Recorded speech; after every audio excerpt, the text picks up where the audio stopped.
మిమ్మల్ని పిలుచుచున్న దేవునికి తగినట్టుగా మీరు నడుచుకోవాలను. దేవుడు మనలను కోరేది ఒక విషయం ఉంది. ఏం కోరుతున్నాడు దేవుడు మనందరినీ అంటే, మనందరం కూడా దేవునికి తగినట్టుగా నడుచుకోవాలని దేవుడు కోరుతున్నాడు. అందుకొరకే దేవునికి తగినట్టుగా మనం నడుచుకోవాలనే మనల్ని పిలిచినాడు. మనం పిలిచినటువంటి కారణం కూడా అదే, దేవునికి తగినట్టుగా మనం నడుచుకోవాలని.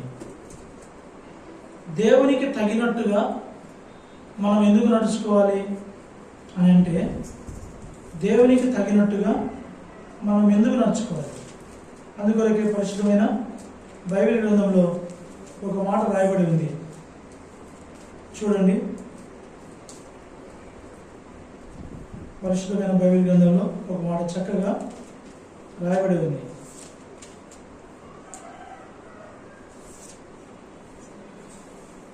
మనకన్ని విషయములలో యేసుక్రీస్తు ప్రభువారు తగినవాడు అని రాసింది. హెబ్రీయులకు రాసిన పత్రికలో ఆ మాట ఉంది. హెబ్రీయులకు రాసిన పత్రిక, ఆయన మనకు అన్ని విషయాలలో తగినవాడు.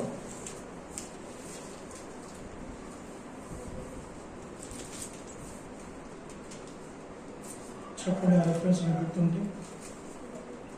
ఆయన మనకు అన్ని విషయాలలో మనకు సరిపోయినవాడు, మనకు తగినవాడు. చూడండి, 7వ అధ్యాయము హెబ్రీయులకు రాసిన పత్రిక 7వ అధ్యాయము 26వ వచనాన్ని అందరం చదువుతాం. 26వ వచనం చూడండి. పవిత్రుడును నిర్దోషియు నిష్కల్మషుడును పాపులలో చేరక ప్రత్యేకముగా ఉన్నవాడు, ఆకాశ మండలము కంటే మిక్కిలి హెచ్చైన వాడునైన ఇట్టి ప్రధాన యాజకుడు మనకు సరిపోయిన వాడు. పైన 1 ఉంది, కింద పుట్టినోట్లో చూడండి ఏముందో, తగినవాడు అని ఉంది. తగినవాడు. మనము ప్రభువుకు తగినట్టుగా ఎందుకు నడుచుకోవాలంటే, హెబ్రీయులకు రాసిన పత్రిక 7వ అధ్యాయము 26వ వచనం ప్రకారంగా ఆయన మనకు తగినవాడు కాబట్టి, ఆయన మనకు సరిపోయినవాడు లేదా మనకు తగినవాడు కాబట్టి మనము ఆ ప్రభువుకు తగినట్టుగా మనము నడుచుకోవాలి. ఈ మాట ఇంకా మనకు స్పష్టంగా అర్థం కావడానికి, మనం ఏదైనా ఒక పెళ్లి సంబంధం చూస్తున్నాం అనుకోండి. పెళ్లి సంబంధం చూసినప్పుడు మన కుటుంబానికి తగిన కుటుంబం అయి ఉండాలా, లేదా మన పిల్లలకి లేదా మనం చూసే సంబంధం చూసే వారికి తగిన వారై ఉండాలని మనం చెప్తాం. ఒకవేళ కొంతమంది అడుగుతారు, మీరు పెళ్లి సంబంధానికి పోయి వచ్చినారు కదా, ఎందుకు ఆ పెళ్లి సంబంధాన్ని క్యాన్సిల్ చేసుకున్నారంటే, వాళ్ళు మాకు తగిన వారు కాదు, లేదా మేము వాళ్ళకు తగిన వాళ్ళము కాదు. ఎందుకు నువ్వు ఆ ఉద్యోగానికి పోకుండా మానుకున్నావు అంటే అంటాం కదా, ఆ ఉద్యోగం నాకు తగినది కాదు. ఈ మాట మనకు అర్థం చేసుకున్నట్లయితే, మన దేవుడు మనకు తగినవాడు. యేసుక్రీస్తు ప్రభువారు తగినవాడు, మనకందరికీ సరిపోయినవాడు. ఆయన మనకందరికీ తగినవాడు. ఇంకా ఆయన తప్ప ఎవరు కూడా ఇక మనకు సరిపోదు. కాబట్టి హెబ్రీయులకు అపోస్తలుడైన పౌలు లేఖ రాస్తూ ఒక చక్కటి మాట, శ్రేష్టమైన మాట వాళ్ళకు రాయించి చూపించినాడు. ఏంటంటే 12వ అధ్యాయం, హెబ్రీయులకు రాసిన పత్రిక 12వ అధ్యాయము 2వ వచనంలో మాట రాసింది, చదువుదామా? మనము కూడా ప్రతి భారమును సులువుగా చిక్కులు పెట్టి పాపమును విడిచిపెట్టి విశ్వాసమునకు కర్తయు దాన్ని కొనసాగించుడైన యేసు వైపు చూడాలి. ఎందుకు చూడాలా యేసు వైపు అంటే, ఆయన మాత్రమే మనకు సరిపోయినవాడు, ఆయన మాత్రమే మనకు తగినవాడు. కాబట్టి అన్ని విషయాలలో మనము ఆయనకు తగినట్టుగా, ఆయనను చూచి, ఆయన ఉన్నట్లుగా, ఆయన మాట్లాడినట్లుగా, ఆయన నడుచుకున్నట్లుగా, ఆయన ప్రవర్తించినట్లుగా, ఆయన చూచినట్లుగా, ఆయన ఆలోచించినట్లుగా, ఆయన అన్ని విషయాలు చేసినట్లుగా మనము ఆయనను చూచి మనము నేర్చుకొని ఆయన ప్రవర్తించినట్లు మనము ప్రవర్తించిన వారమై ఉండాలి. ఎందుకంటే ఆయన మనకు సరిపోయిన వాడు కాబట్టి. అందుకోసమే ఈ వాగ్దానం, ఈ సంవత్సరము ఈ వాగ్దానం మాట దేవుడు బయలుపరిచినాడు. దేవునికి తగినట్టుగా మీరు నడుచుకోవాలి. ఒకవేళ ఈ దేవుణ్ణి మనం ఆరాధించడానికి వచ్చినాము, ఈ దేవుని పూజించడానికి వచ్చినాము, అయితే ఈ దేవుణ్ణి ఆరాధించడానికి వచ్చి, ఈ దేవుని పూజించడానికి వచ్చి, ఈ దేవుడు ప్రవర్తించినట్లుగా, ఈ దేవుడు నడుచుకున్నట్లుగా మనము నడుచుకోనకపోతే ఈ దేవునికి మనము ఆరాధన సమర్పించి కూడా వృధా అవుతుంది, వ్యర్థమవుతుంది. వ్యర్థం కాకుండా ఉండాలి మన ఆరాధన. మన ఆరాధన వ్యర్థం కాకుండా ఉండాలంటే మనము ఈ దేవునికి తగినట్లుగా ప్రవర్తించాలి. యేసు ప్రభువారు అన్ని విషయాలలో ఆయన సామాన్యంగా మనవలే ప్రవర్తించినాడు. అయితే ఆయన మనవలే ఈ భూలోకంలో జన్మించినప్పటికీ, ఆయన మనవలే ఈ భూలోకంలో పెరిగినప్పటికీ, ఆయన మనవలే ఈ భూలోకంలో యాత్ర కొనసాగించినప్పటికీ కూడా ఆయనకు మనకు ఎంతో వ్యత్యాసం ఉంది, ఎంతో తేడా ఉంది, ఎంతో భేదం ఉంది. అయితే ఆయన కూడా శరీరం కలిగి మనవలే ఆయన ఈ లోకంలో జీవించినాడు. అయితే ఆయనలో పాపము మాత్రము లేదు. ఆయన ప్రత్యేకంగా జీవించినవాడు, ఆయన ప్రత్యేకంగా జీవించినాడు, ఆయన ప్రత్యేకంగా ఉన్నవాడు. ఈ లోకంలో జన్మించినటువంటి ఈ యొక్క జన్మించిన జన్మ కలిగిన వారందరిలో యేసుక్రీస్తు ప్రభువారు ప్రత్యేకమైన వాడు. అందుకే యేసు ప్రభువారికి ఒక ప్రత్యేకత ఉంది, క్రైస్తవులకు కూడా ఒక ప్రత్యేకత ఉంది. అందరూ అన్ని విషయాలలో కలిసిపోతారు, కానీ క్రైస్తవుడు అందరితో అన్ని విషయాలలో కలిసిపోలేడు. పాపము ఉన్న చోట ఏమాత్రం కూడా కలిసిపోలేడు. వాక్యానికి భిన్నమైన ఉన్న చోట కలిసిపోలేడు, వాక్యానికి వ్యతిరేకమైన ఉన్న చోట కలవలేడు. అందుకోసమే యేసుక్రీస్తు ప్రభువారి యొక్క జీవితాన్ని మనం పరీక్షించినట్లయితే ఆయన ఎంతో ప్రత్యేకమైన వాడు. మన యాత్రా జీవితం కూడా ఎలా ఉండాలంటే ప్రత్యేకంగానే ఉండాలి. ఎందుకంటే మన దేవుడు ప్రత్యేకంగా ఉన్నవాడు, ఆయన ప్రత్యేకంగా ఉన్నాడు కాబట్టి మనం కూడా ఎలా ఉండాలి? ప్రత్యేకంగానే ఉండాలి. హెబ్రీ 7:26 ఆ మాట రాస్తుంది, ప్రత్యేకముగా ఉన్నవాడు అని. మనం కూడా స్పెషల్. ప్రత్యేకత అనే మాటకి అర్థము స్పెషల్. మనం కూడా స్పెషల్గానే ఉండాలి. ఇట్టి ప్రత్యేకమైనటువంటి దేవుడు, ఆ దేవునికి తగినట్టుగా నడుచుకోవాలని మన నుండి కోరినాడు. అందుకోసమే మనల్ని పిలిచినాడు. మనల్ని పిలిచినటువంటి ఆ పిలుపుకు కారణం కూడా అదే. మనల్ని పిలిచినటువంటి ఆ ఉద్దేశానికి గల కారణం కూడా అదే. అందుకోసమే కొరింథీయులకు రాసిన మొదటి పత్రికలో చూడండి, ఒక చక్కటి మాట ఆయన పలుకుతూ వచ్చినాడు. చూద్దామా?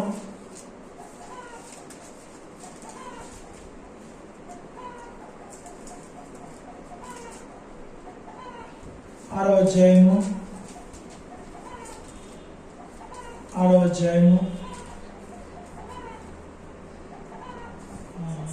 20వ వచనం అందరం కలిసి చదువుదాం.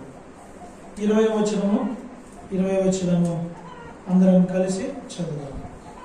విలువ పెట్టి కొనబడిన వారు కనుక మీ దేహంతో దేవుని మహిమపరచు. ఎందుకు ఆయన మనల్ని పిలిచినాడు అని అంటే ఆయనను మహిమపరచడానికి పిలిచినాడు. ఆయనను మహిమపరచడానికి, ఆయనను ఘనపరచడానికి, ఆయనను కొనియాడడానికి ఆయన మనల్ని పిలుచుకుంటూ వచ్చినాడు. ఆయనను మనం మహిమపరచలేకపోతే, లేదా ఆయనను మనం ఆరాధించకపోతే, ఆయనను మనము పూజించకపోతే, ఆయనను ఘనపరచకపోతే, ఆయన పిలిచినటువంటి పిలుపుకు ఏమాత్రం కూడా మనము విలువనిచ్చిన వారము కాము. కాబట్టి ఆయన మనల్ని ఎందుకు పిలిచినాడు అని అంటే మహిమపరచడానికి, ఆయనను ఆరాధించడానికి ఆయన పిలుచుకున్నాడు. అయితే ఆయన పిలిచినప్పుడు మనం ఎక్కడున్నాము? ఆయన మనల్ని పేరు పెట్టి పిలిచినాడు. ఆయన మన అలా ఇలా పిలవలేదు. ఎలా పిలిచినాడు?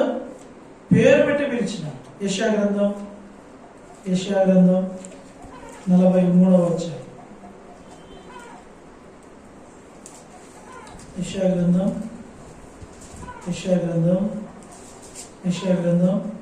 43వ అధ్యాయము చదువుదామా మొదటి వచనాన్ని. అయితే యాకోబు, నిన్ను సృజించిన వాడు యెహోవా, ఇశ్రాయేలు, నిన్ను నిర్మించిన వాడు ఇలా సెలవిచ్చుచున్నాడు, నేను నిన్ను విమోచించున్నాను, భయపడకము, పేరు పెట్టి నిన్ను పిలిచి ఉన్నాను, నీవు నా సొత్తు. ఎట్లా పిలిచినాడు మనల్ని? పేరు పెట్టి పిలిచినాడు. పేరు పెట్టి పిలిచినాడు. పేరు పెట్టి పిలిచి ఇప్పుడు ఆయన అంటున్నాడు, నువ్వు నన్ను మహిమపరచు, నువ్వు నన్ను మహిమపరచు. ఎందుకు నేను నిన్ను పిలిచినాను అని అంటే, నన్ను మహిమపరచడానికి నేను నిన్ను పిలిచినా. నువ్వు నన్ను మహిమపరచాలా, నువ్వు నన్ను ఘనపరచాలా, నువ్వు నన్ను కొనియాడాలా, నువ్వు నన్ను పూజించాలా. అందుకోసం పిలిచినా నేను నిన్ను. అందుకోసమే ఆయన అంటాడు, మన ద్వారా, మన జీవితం ద్వారా ఆయనకు రావాల్సినటువంటి మహిమను మనము ఆయనకు మాత్రమే అర్పించాలి. మన జీవితం ద్వారా మన దేవునికి రావాల్సినటువంటి మహిమ మనం ఎవరికి ఇచ్చేవారమో ఉండొద్దు. మన జీవితం ద్వారా ఎవరు మహిమపరచబడాలంటే ఈ దేవుడు మాత్రమే మహిమపరచబడాలి. చూడండి 42వ అధ్యాయము యెషయా గ్రంథం 42వ అధ్యాయము చదువుదామా అందరం కలిసి. 8వ వచనం అందరం చదువుదాం. 8వ వచనం, యెహోవాను నేనే, ఇదే నా నామం, మరి ఎవరికి నా మహిమను నేను ఇచ్చువాడను కాను, నాకు రావాల్సిన స్తోత్రమును విగ్రహములకు చెందనీయను. నా నామము మరి ఎవరికి నా మహిమను నేను ఇచ్చువాడను. మనల్ని ఎందుకు పిలిచినాడు? దేవుని మహిమపరచడానికి పిలిచినాడు. ఇప్పుడు మహిమ ఎవరికి మనము అర్పించాలా?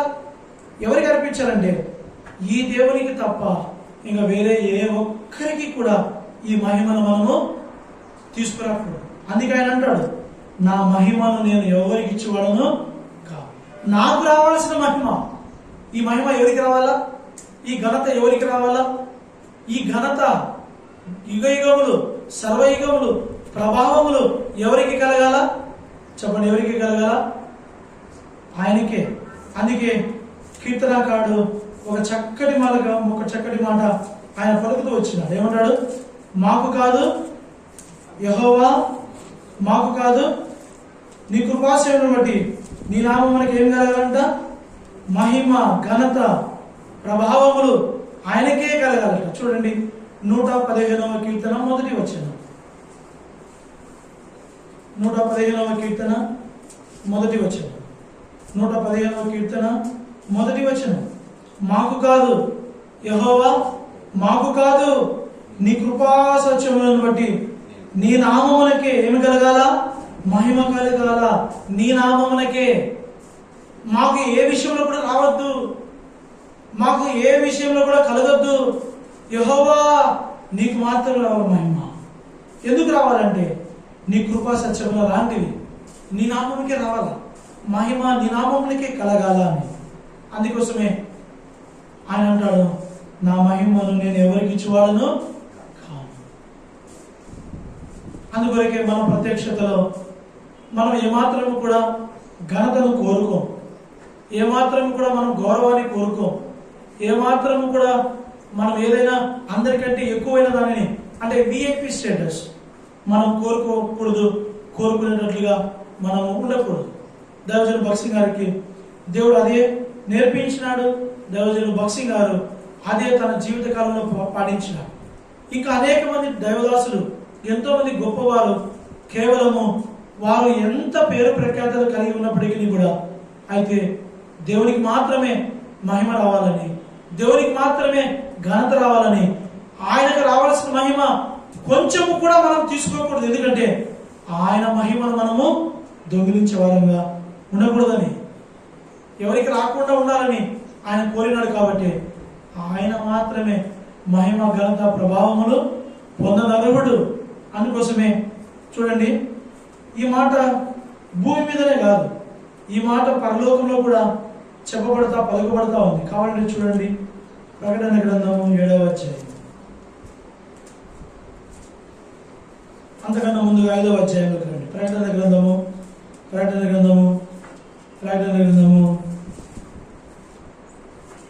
5వ అధ్యాయము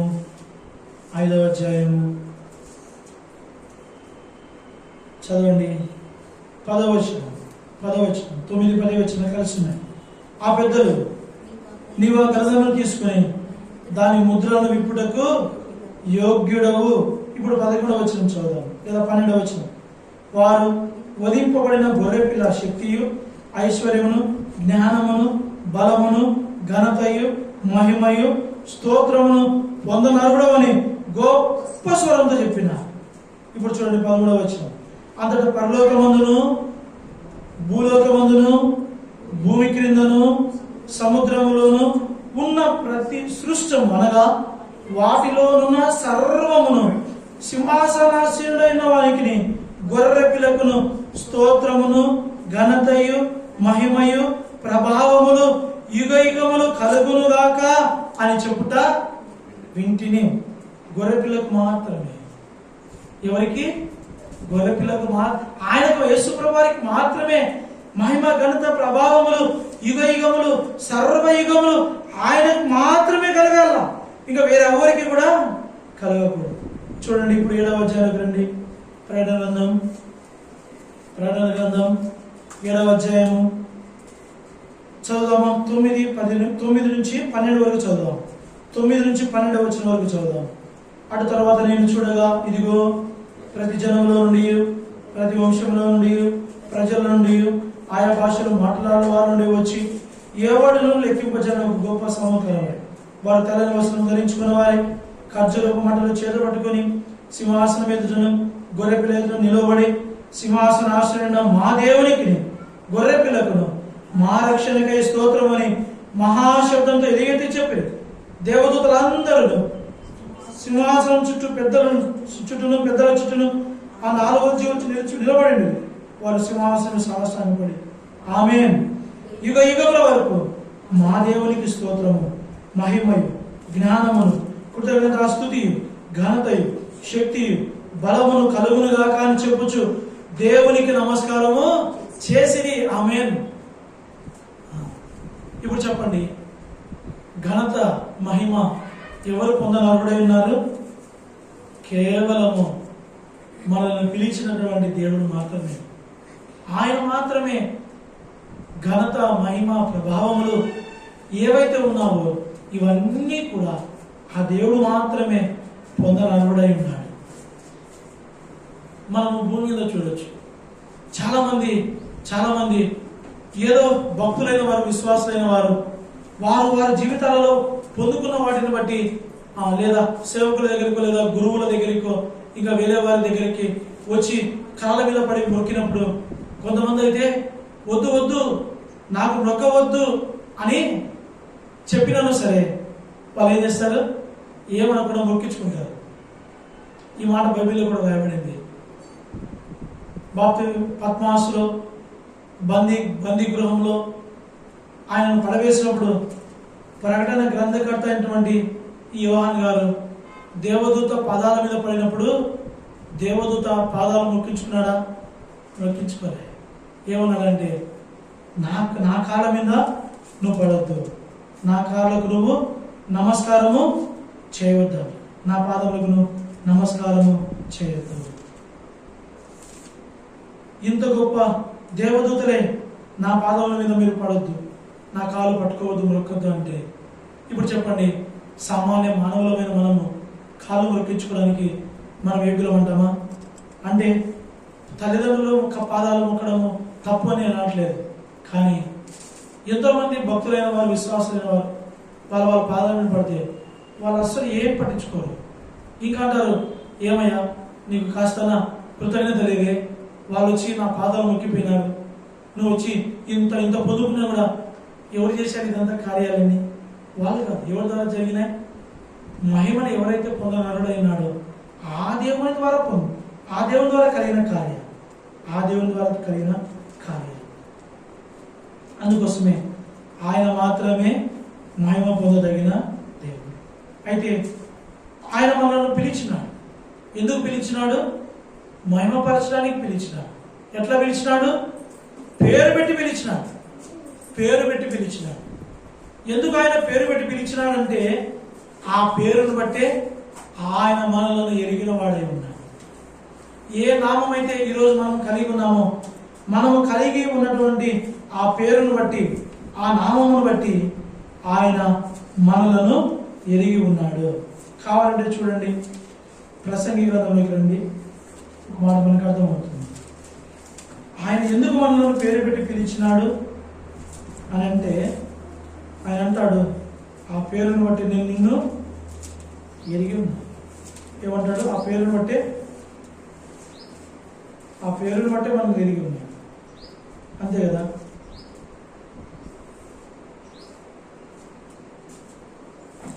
ప్రసంగి గ్రంథంలో ఉంటుంది అన్నమాట. ప్రసంగి గ్రంథం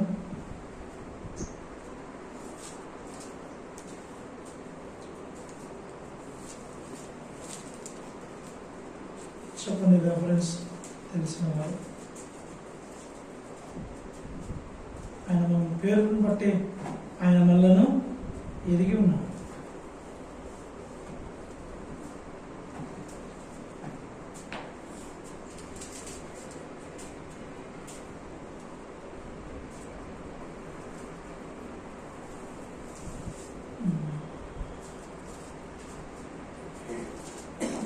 కనిపించలేదు.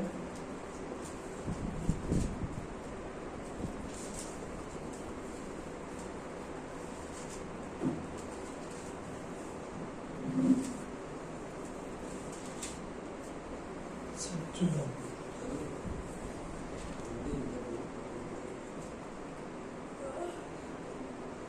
ఆయన మనను పేరు బట్టి మన ఎరిగిన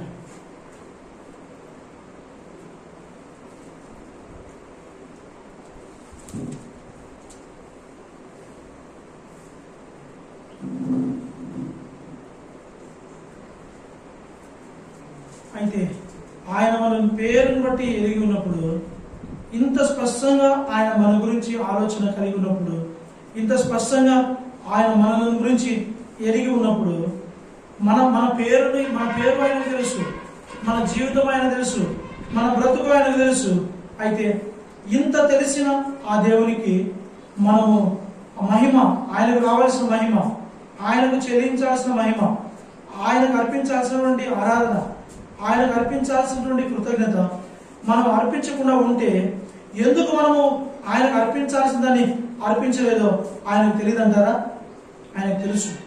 అందుకోసమే మనము ఆయనకు మహిమను అర్పించకుండా, ఆరోపించకుండా మనము మన జీవితాన్ని ఏం చేయొద్దు, వెళ్ళకూడదు.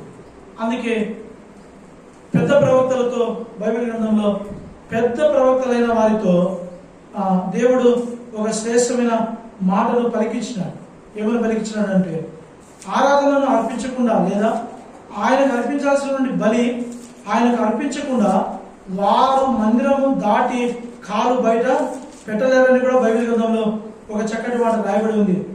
ఆయనకు అర్పించాల్సినటువంటి మహిమ, ఆయనకు ఆరోపించాల్సినటువంటి మహిమ, ఆయనకు చెందజాల్సినటువంటి మహిమ ఆయనకు చెల్లింపజేయకుండా వారు మందిరము దాటి కాలు కూడా బయటికి పెట్టరు రాసింది పరిశుద్ధమైనటువంటి బైబిల్ గ్రంథాలు. కావాలంటే చూడండి, యెహెజ్కేలు గ్రంథం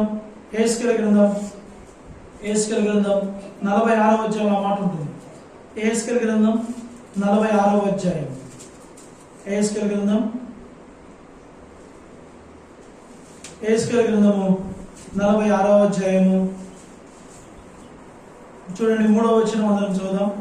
3వ వచనం, మరియు విశ్రాంతి దినములలోను అమావాస్యలలోను దేశజనులు ఆ తలుపు దగ్గర నిలబడి యెహోవాకు ఆరాధన. విశ్రాంతి దినమున ఏం చేయాలంట? మనము యెహోవాకు ఆరాధన చేయాలి. విశ్రాంతి దినమున యెహోవాకు మనము ఆరాధన చేయకుంటే అది వాక్యానుసారంగా తప్పంటారా, ఒప్పంటారా? ఖచ్చితంగా తప్పే. ఖచ్చితమైన మాట రాయబడింది. విశ్రాంతి దినమున యెహోవాకు ఏం చేయాలంట? మనము ఆరాధన చేయాలా. ఆ విశ్రాంతి దినమున 4వ వచనం, విశ్రాంతి దినమున అధిపతి యెహోవాకు అర్పింపవలసిన దహన బలి ఏదనగా నిర్దోషమైన 6 గొర్రెపిల్లలను, నిర్దోషమైన ఒక పొట్టేలుతో 9 పిండిగా నైవేద్యం చేయాలి. గొర్రెపిల్లతో కూడా శక్తి కొలది నైవేద్యం చేయాలా, తూపు 1 3 పళ్ళ నూనె తేవాలా. ఇవన్నీ కూడా మనం అర్పించాలా. ఎప్పుడు అర్పించాలా? ఇది అర్పించకుండా, దయచేసి చెప్తున్నా, ఈ ఆరాధన యెహోవాకు మనం అర్పించకుండా మనం బయటికి వెళ్ళకూడదు. ఈ యొక్క ఆరాధన లేదా ఈ బలి ఎప్పటిలోపు అర్పించాలా? ఎప్పటిలోపు అర్పించాలంటే ఇప్పుడు చూడండి 2వ వచనం చూడండి 2వ వచనము.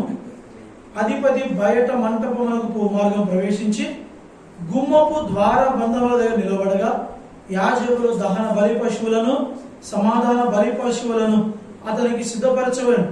అతడు గుమ్మము దగ్గర నిలబడి ఆరాధన చేసిన తరువాత ఏం చేయాలంట?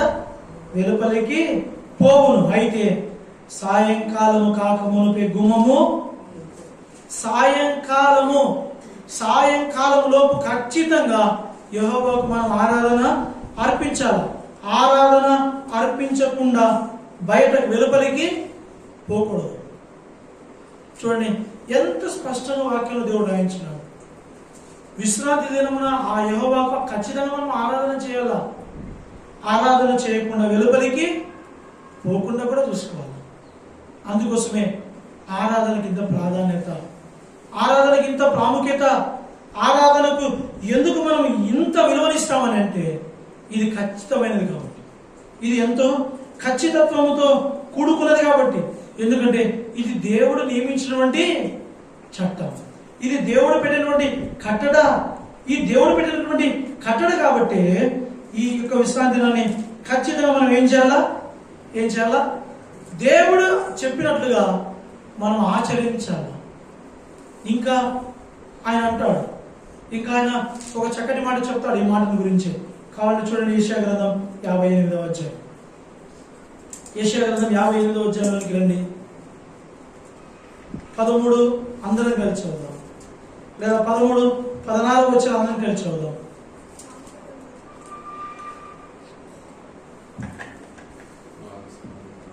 నా విశ్రాంతి దినమున నెంబర్ 1 విశ్రాంతి ఇందాక మనం చదువుతూ వచ్చినాం. విశ్రాంతి దినమున యెహోవాకి ఆరాధన మనము చేయాలా. ఎప్పటిలోపు చేయాలా?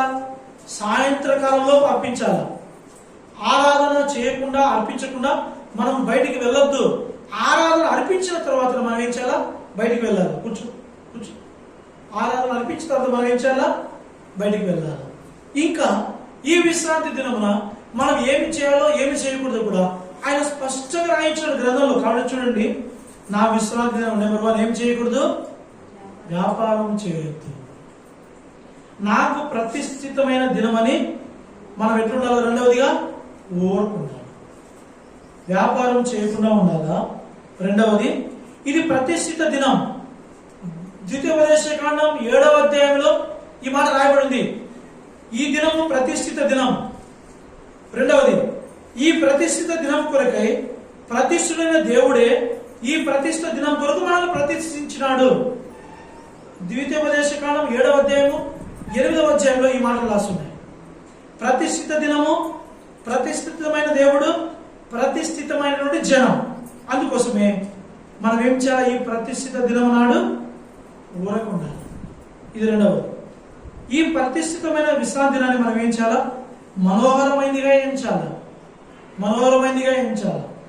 ఈ విశ్రాంతి దినం ఎలాంటిదంటే మనకు మూడవది మనోహరమైనది. అందుకే శివుని గీతాల్లో చక్కటి పాటలు రాశారు భక్తులు. యేసునామం మనోహరం ఎంతో అతి మధురం, పరమునందైన ఇరమునందైన వేరే నామమే లేదు. పరమునందైన ఇరమునందైన వేరే నామమే లేదు. ఈ విశ్రాంతి దినాన్ని మనము ఎలాగ భావించాలా? మనోహరమైన దినముగా భావించాలి. పండుగ దినముగా దీన్ని భావించాలి. అందుకే యెహోవాకు ప్రతిష్ఠిత దినం అనేది ఘనమైనదిగా మనం ఎంచాలి. ఈ రోజును మనం ఎలాగించాలా? ఘనమైన రోజు. ఎందుకు ఘనమైన రోజు అంటే ప్రభువైన యేసుక్రీస్తు ప్రభువారు మరణమును, సమాధిని, సాతానును, లోకమును, లోకాధికారులను ఆయన సమస్తమును జయించి తిరిగి లేచాడు కాబట్టి ఇది ఏ రోజు? ఘనమైన. ఇంత ఘనమైన దేవుడు ఇంత ఘనమైన రోజును, ఇంత మనోహరమైన రోజును మనకు అనుగ్రహించినాడు. ఎప్పుడైతే ఈ ప్రతిష్టమైన దినం మనోహరమైందని, ఘనమైందని, ఇది దేవుని దినమని ఎప్పుడైతే మనం అనుకుంటామో, చూడండి కాబట్టి కింద మాట రాస్తుంది, ఘనమైనది అనుకుని దాని ఘనముగా ఆచరించిన ఎడల నీకిష్టమైన పనులు చేయకయు, వ్యాపారము చేయకయు, లోకవార్తలు చెప్పుకొనకయు ఉండిన ఎడల. మూడవదిగా లోకవార్తలు కూడా మనం ఈరోజు చెప్పుకోకూడదు. ఈరోజు మనము ఒకే వార్త, ఏ వార్త అంటే యేసు ప్రభువుని గురించిన వార్త తప్ప ఇంకా ఏ వార్తను కూడా మనము తీసుకురాకూడదు, ప్రకటించకూడదు, బోధించకూడదు, చెప్పకూడదు. లోక సంబంధమైన ఏ వార్త కూడా మనము తీసుకురాకుండా మనము జాగ్రత్త పడితే ఇప్పుడు మన జీవితంలో ఒక ఘనమైనదిగా ఆయన చేయబోతున్నాడు. కాబట్టి చూడండి 14వ వచనం, నీవు యెహోవా యందు ఏం చేయాలా? ఈరోజు ఆనందించాలి. ఇది ఆనందించే రోజు. నెంబర్ 1 మనోహరమైన రోజు, ఘనమైన రోజు. మూడవది ఆనందించే రోజు. 3 చేయకూడని పనులు ఉన్నాయి, 3 ఆచరించాల్సినటువంటి పనులు ఉన్నాయి. వ్యాపారం చేయొద్దు, ఊరకుండాలా, లోక వార్తలు చెప్పకుండా ఉండాలా, ఘనమైనదిగా ఎంచుకోవాలా ఈ రోజును, మనోహరమైనది ఎంచుకోవాలా ఈ రోజును. మూడవదిగా ఆనందించేటువంటి రోజుగా ఎంచుకోవాలా. ఎందుకో తెలుసా? లోకాన్ని జయించినాడు ఆయన. ఈ లోకంలో మనం ఉన్నాం. ఈ లోకంలో ఉన్నదంతా ఈ శరీరాశ, నేత్రాశ, జీవపుడమము ఇవి తండ్రి వలన కలిగినవి కావని రాసింది బైబిల్లో. చూడండి యోహాను రాసిన మొదటి పత్రిక,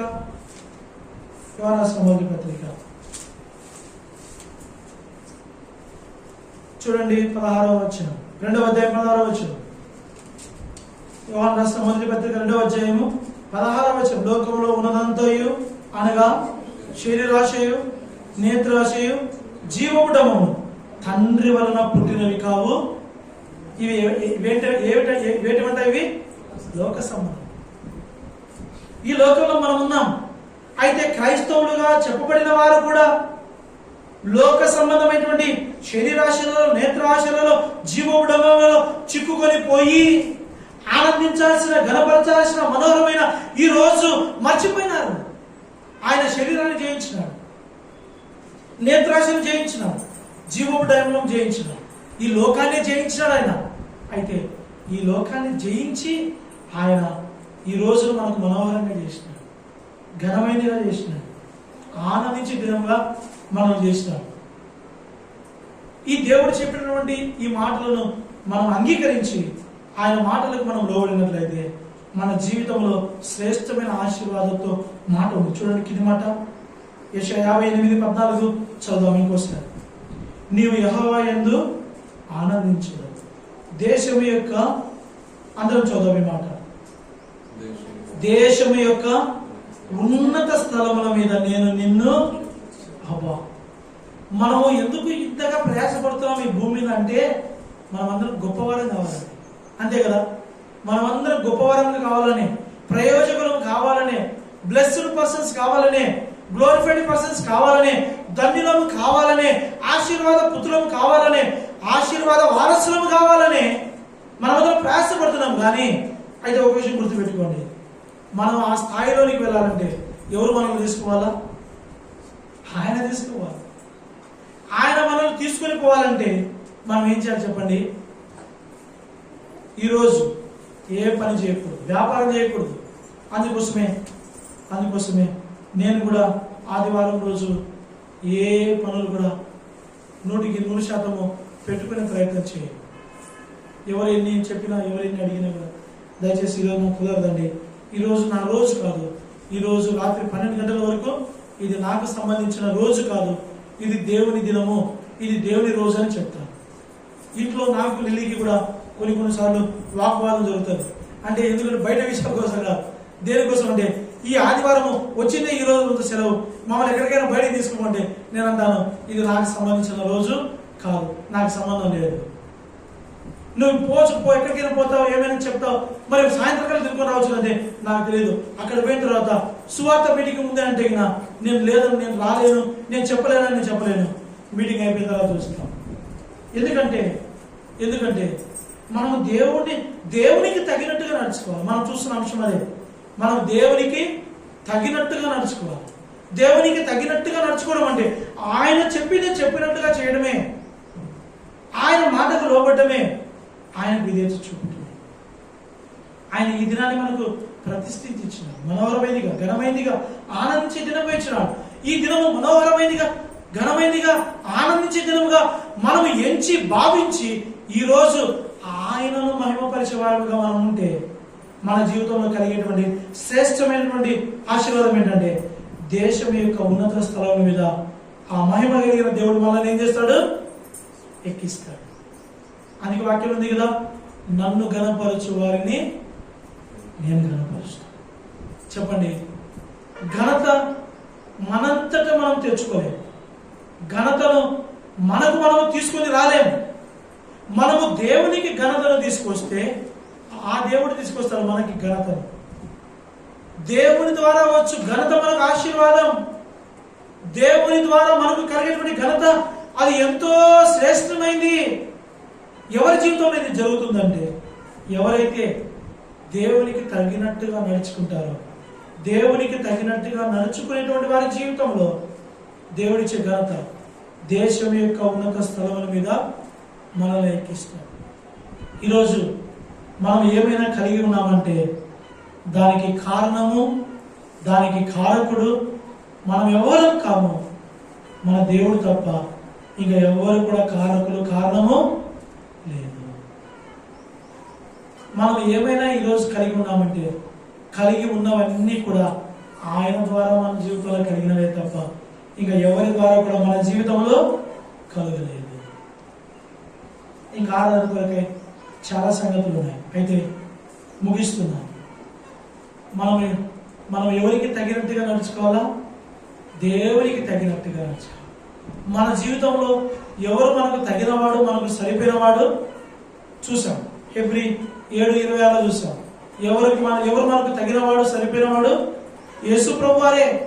ఆయన అన్నాడు, ఆయన ప్రత్యేకమైన వాడు, ఇట్టి ప్రధాన యాజకుడు మనకు సరిపోయినవాడు, ఇటు ప్రధాన యాజకుడు మనకు తగినవాడు. మన దేవుడు మనకు తగినవాడు, మనకు సరిపోయినవాడు. ఆ తగిన దేవుడు, మనకు సరిపోయిన ఆ దేవుడు మనల్ని ఏం చేసినాడు? పిలిచినాడు. ఎలా పిలిచినాడు? పేరు పెట్టి పిలిచినాడు. ఎందుకు పిలిచినాడు? మహిమపరచడానికి పిలిచినాడు. ఆయన ఎలా మహిమపరచమని మనకు చెప్పినాడు? ఆయనకు రావాల్సిన మహిమ ఆయనకు ఆరోపించలాగున, ఆయనకు మాత్రమే సర్వయుగములు మహిమ కలుగులాగున, ఆ మహిమను మనం ఎవరికి ఇవ్వకుండా, ఎవరికి చెందనీయం చేయకుండా ఆ మహిమను ఎవరికి ఇవ్వాలి? మనము దేవునికే ఇచ్చులాగున ఆయన మన ద్వారా ఆయన మహిమ పొందాలని కోరినాడు. అయితే ఆయనకు రావాల్సిన మహిమను ఆయనకు మనం ఎలా ఆరోపించగలమో మనం కొన్ని విషయాలు మనం చూస్తూ వచ్చినాం. విశ్రాంతి దినమున మనము ఆరాధన చేయకుండా ఉండొద్దు. ఆరాధన ఎప్పటిలోపు చేయాలా? సాయంత్రకాలంలోపు చేయాలని ఎహెజ్కేలు గ్రంథం 46వ అధ్యాయంలో చూస్తున్నాం. సాయంత్రకాలంలోపు యెహోవాకు మనం ఆరాధన అర్పించాలా? ఈ విశ్రాంతి దినమున యెహోవాకు మనం ఆరాధన చేయాలని 4వ వచనం ఎహెజ్కేలు 46:4లో చూసినాం. ఆయనకు మనం ఆరాధన అర్పించాలని చూసినాం. ఆయనకు మనము ఆరాధన అర్పించినటువంటి ఈ దినము మనము చేయకూడని పనులు 3 ఉన్నాయి. వ్యాపారం చేయొద్దు. చెప్పండి. రెండవది వ్యాపారం చేయొద్దు. 58:10లో చూసినాం. వ్యాపారం చేయొద్దు, ఊరకుండాలా. మూడవది లోక వార్తలు చెప్పకుండా ఉండాలా. 3 విషయాలు చేయాలి. ఏం చేయాలా? మనోహరమైనదిగా ఈ దినాన్ని ఎంచాలా, ఘనమైనదిగా ఈ దినాన్ని ఎంచాలా, దేవుని యందు ఆనందించేదిగా ఈ దినం మనం ఎంచాలి. ఇవన్నీ కూడా దేవుడు వేటిని చేయమన్నాడు, వేటిని చేయొద్దన్నాడు. దేవునికి తగ్గినట్టుగా, దేవుడు చెప్పినట్టుగా మనందరం చేసినట్లయితే ఇప్పుడు ఏం చేస్తాడు? దేవుడు మనను దేశం యొక్క ఉన్నత స్థలం మీద ఎక్కిస్తానని చెప్పినాడు. ఇలా మనము దేవుని వాక్యానికి మనము విధేయత చూపినప్పుడే ఈ మాట నెరవేరుతుంది మన జీవితంలో. ఏమని? దయచేసి అందరూ పలుకుతారా? దేవునికి తగినట్టుగా మనము నడుచుకునవలెను. ఎప్పుడైతే ఈ వాక్యానికి మనము విధేయత చూపుతామో, వాక్యానికి విధేయత చూపడం అర్థం ఏంటి? దేవుని ఎవరైనా చూసినారా? ఎవరు చూడలేదు. మరి దేవుడు అంటే ఏంటి? దేవుని ఎవరైనా చూసినారంటే చూసినాం. ఎలా చూసినామని అడిగినారు అనుకో, యోహాను సువార్త 1వ అధ్యాయం 1వ వచనం, ఆది యందు వాక్యము నేను, వాక్యము దేవుని యొద్ద ఉండెను, ఆ వాక్యమే దేవుడు, వాక్యమే దేవుడు. ఈ వాక్యము చెప్పింది చెప్పినట్టుగా మనము చేస్తే, ఇప్పుడు చెప్పండి, దేవునికి తగినట్టుగా మనం నడుచుకున్నాము. ఈ వాక్యము చెప్పింది చెప్పినట్లుగా మనము నడుచుకోనకపోతే దేవునికి తగినట్లుగా మనము నడుచుకునే వాళ్ళము. వాక్యం స్పష్టంగా ప్రతి మాట చూసి, ప్రతి మాటకు రెఫరెన్స్ చూసాం, ప్రతి మాటను మనం బైబిల్ గ్రంథంలో చూసాం. అయితే ఇప్పుడు మనం ఏం చేయాలా? దేవునికి తగినట్టుగా నడుచుకోవాలి. ఆ మాట చదివి ఆరాధనకి వెళ్దాం. తెస్సలోనికీయులకు రాసిన మొదటి పత్రిక 2వ అధ్యాయము 11, 12 వచనాలు. మొదటి 3 లైన్లు మాత్రమే చదువుదాం. మొదటి 3 లైన్లు 11, 12 వచనాల్లో మొదటి 3 లైన్లు చదువుదాం. తన రాజ్యమునకును మహిమకును మిమ్మును పిలుచుచున్న దేవునికి తగినట్టుగా మీరు నడుచుకోవాలి. దేవునికి తగినట్టుగా ఇప్పుడు మనం ఏం చేయాలా?